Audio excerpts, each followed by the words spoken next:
Jesus, you have been so faithful. Jesus, you have been so true. I will be forever thankful, 'cause I never had a friend like you. Help me to be who you've been to me, to everyone I see. Let us love one another with a love like no other yet. That's the way you love us, God. Never turn away, you are with us every day, yeah. That's the way you love us, God. Your love is always been beginning to end. There's never been a better friend. So let us love one another with our love like no other, yeah. That's the way you love us, God.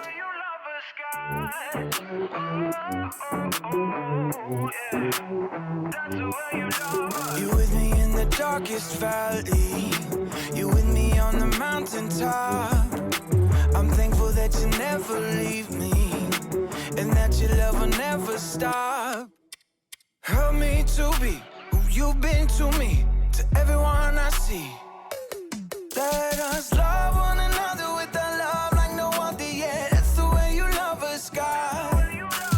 Never turn away, you are with us every day, yeah. That's the way you love us, God. Your love is always been beginning to end. There's never been a better friend. So let us love one another with our love like no other, yeah. That's the way you love us, God. I wanna thank you for being a friend who's always by my side. I wanna thank you for the way you love me all my life. I wanna thank you for being a friend who's always by my side. I wanna thank you for the way you love me all my life.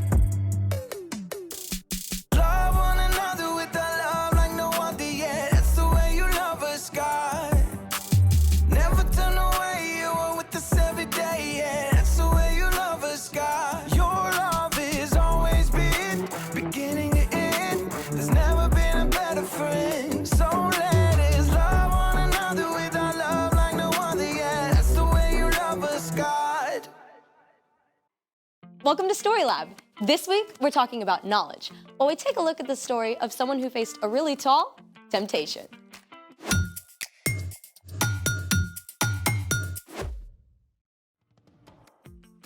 Hey, I'm Skylar. And I'm Sebastian. We're talking about knowledge, which is learning something new so you can be better at whatever you do. I've recently discovered some new stuff. Like what? Well, I made a quiz for you. It's gonna be out of this world. Is that a clue? We're gonna find out how much you know about stars. Wait, like stars? Or stars? I mean flaming ball of hydrogen and helium kind. Is there a prize? 1 chocolate bar for every right answer. Full size? You bet. To be delivered through the prize tube extraordinaire. I'm in. It's time to play. The Out of This World Quiz Show. Here's your first question. What type of galaxy is the Milky Way? A. Elliptical. B. Spiral. C. Lenticular. D. Medical. Oh, I know this one. It's A. No, I mean B. B. Spiral. Final answer? Final answer. Let's see if you're right. Yes! Spiral is correct. You get 1 Milky Way bar. Yum. Hey, I won that. Maybe. You must wait for the final test. Okay. Question 2. What is the nearest star to our solar system? A. Proxima Centauri. B. Sirius. C. Sonic the Hedgehog. Or D. Betelgeuse. Nearest star. A? Proxima Centauri? Final answer? No! D. Betelgeuse. Let's check that out. Oh, nope, I'm sorry, but the correct answer was A. Ugh, I knew it. You have one more chance. Question 3. What is the Kuiper Belt? A. The remains of an exploding supernova. B. An icy collection of objects beyond Neptune's orbit. C. The hottest fashion item. Or D. The tail of an asteroid. The answer is, I think it's B. B, an icy collection of objects beyond Neptune's orbit? All right, let's see if it's correct. Yes! You win an extra dark chocolate bar. Can I open it now? You can open it now, or you can trade your 2 candy bars for what's inside this box. What is inside that box? It will only be revealed once you choose. You have 20 seconds. Well, is it better than 2 chocolate bars? My lips are sealed. So it could be a ball of Dryerland. Or it could be something really awesome. I'm really craving chocolate You right have now. 5 seconds. But what if there's $100 bill in the 2 box? seconds. Okay, I'm keeping the chocolate. Congratulations, you have won 2 chocolate bars. Now I get to see what's in the box, right? It's time for... The story before the story. Today, we're in the 3rd book of the New Testament, Luke. But before Luke, in the very beginning, out of a deep, deep love, God made an amazing world. But when people turned away from God, the world was broken. God made a plan to bless the whole world through one group of people, the Israelites. Over hundreds of years, God spoke through prophets about the great rescuer God would send. And at last, God sent a tiny baby to be born in the small town of Bethlehem, God's very own son, Jesus. When Jesus grew up, he was baptized in the Jordan River. God spoke from heaven, "This is my son, and I love him. I'm very pleased with him." Which is where our story starts. Take it away. Hey, Erica. Hey everyone! So, Jesus was about 30 years old at this time. After years of studying God's words and quietly working as a carpenter, now Jesus was revealed to the watching crowds as God's son. It must have seemed like the perfect time for him to start teaching and doing miracles and gathering followers, but that isn't what happened. Instead, God's Spirit led Jesus away from the crowds and towns and into the desert. For 40 long days, Jesus spent time with God, preparing for what God would have him do next. During this time, Jesus ate nothing. He focused on God as the one thing he needed above all else. But he wasn't alone. Not quite, because the devil showed up to distract him.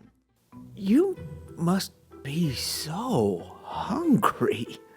Surely God wouldn't mind if you had just a little snack. Jesus was God's son, but he was also fully human too. And as the 40 days passed, he became desperately hungry.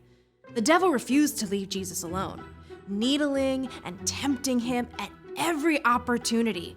At the end of the 40 days, he offered Jesus a large, smooth stone. If you really are the Son of God, tell this stone to become bread. It must have been so easy for Jesus to imagine that rock as a crusty, warm loaf. As God's son, he had the power to change the stone to bread in an instant. He could have torn off large, chewy pieces to satisfy his deep hunger right away, but Jesus knew every word that God had spoken, and he was ready with an answer. It is written, man must not live only on bread. If that's the way you want it. But the devil didn't give up. He led Jesus up to a high place where the whole world appeared to spread out beneath him. Every powerful kingdom, every palace, every throne and ruler on earth. The devil smiled, smooth and seemingly in control. I will give you all their authority and glory. It has been given to me, and I can give it to anyone I want to. If you worship me, it will all be yours. Jesus knew that one day he would rule all the nations of the world. He had come as God's rescuer, but to take this easy way the devil offered would destroy God's plan. Once again, Jesus spoke God's words. It is written, worship the Lord your God. He is the only one you should serve. The devil was seething. He couldn't tempt Jesus into taking the easy road, but he had one final shot to try. The devil led Jesus to the city of Jerusalem. They stood on the very highest point of the temple itself. The worshippers below seemed small as ants. If you are the Son of God, throw yourself down from here. It is written, the Lord will command his angels to take good care of you. They will lift you up in their hands. Then you won't trip over a stone. The devil wanted to trap Jesus, to make him panic. Does God really love you? Prove it. But again, Jesus had God's own words at the ready. Scripture says, do not test the Lord your God. The devil was furious. He couldn't trip Jesus up no matter what he tried. So at last, he left until he could find a better chance. When the devil was gone, God had sent angels to take care of Jesus and provide everything he needed. Jesus had spent his whole life discovering God's words and spending time with God. And so when he had to make some tough choices, the words were right there. 40 whole days with no food? I can't even imagine that. Yeah, I sure do not make good choices when I'm hungry. And it's not just when you're hungry. Difficult choices can show up at any time. And remembering what's true can help you make the wise choice. So, what's our part in the story? Well, before you remember what's true, you have to discover what's true. You can start by reading God's words in Scripture. And memorizing it too. And you can spend time talking with people who've been following God a while. Here are some super important truths to start with. God made you and loves you. You are so valuable that Jesus gave up his life so that you could have a relationship with God forever. God always hears you when you pray and is acting to provide what you need, even if it's not in the way you expect. And you can know the most important thing is to love God and love others.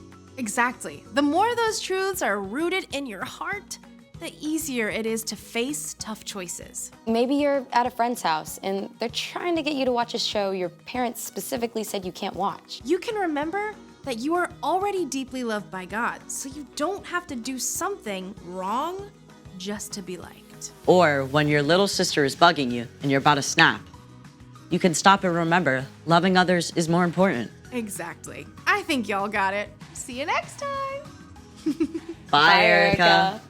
So here's the thing. Remembering what's true can help you make the wise choice. Now do I get to see what's inside the box? Sure.